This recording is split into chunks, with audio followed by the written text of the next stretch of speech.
Kanina ko lang siya nasimulan and natapos.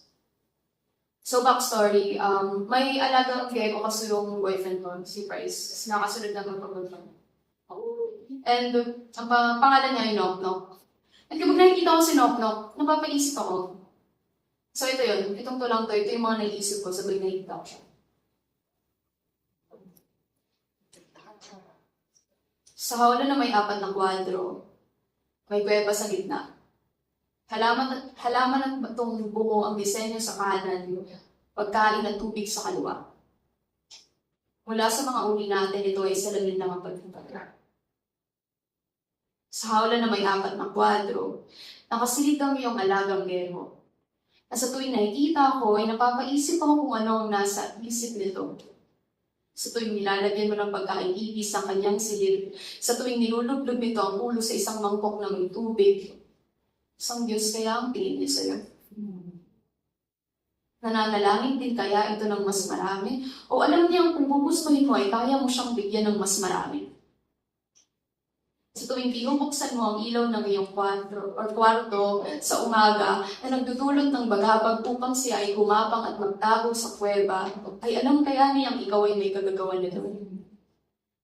O tanggap niyang ganito lang talaga ang kanyang mundo? Alam kaya nitong hindi tunay na halaman ng kanyang nasakalan?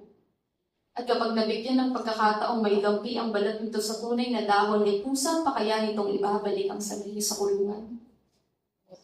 O mag-iisip na ng paraan upang lumaya? Sa tuwing nakikita ko ang alagang mong gecko sa hawla na may 4 na kwadro, ay napapag-isip ako.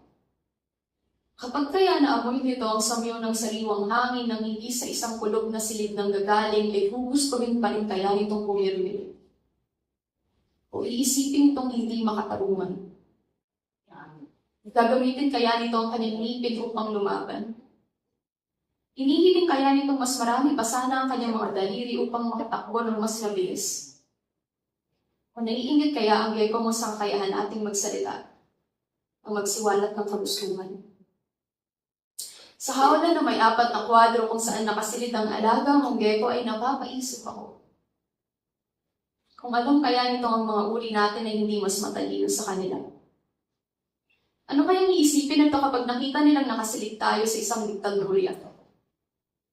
Ang tanging pinagkaiba ay kusa tayong bumabalik, bigyan mo ng pagkakataong lumaya. Maiisip kaya nitong pinagkakaitan din tayo ng mga karapatang magkaroon ng masagit pa sa kung ano ang binibigay sa atin? Malalaman kaya nito kung gaano makapangyarihan ang ating mga daliri, ngunit gaano man karami ay mali na pangalan o mali na pangalan ng paulit-ulit nating pinipili? Nakikita ba nitong mas matalas ang ating mga ngipin? Ngunit sa halip na kagatin ang kamay ng mga manunupil, is nasamba natin sila na parang mga Diyos. Pagkatapos iisipin na ganito lang talaga ang ating mundo,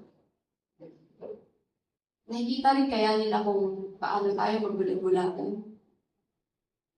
Kung paano tayo gumapang kahit na may kakayahan namang tumakbo? Kung paano tayo manahimik hanggang hindi tayo apektado? Sa hawla na may 4 na kwadro kung saan nakasilid ang iyong alagang gecko, ay napapaisip ako. Kung alam nito ang kalagayan ng ating mundo, ay gugustuhin kaya nito maging isang tao?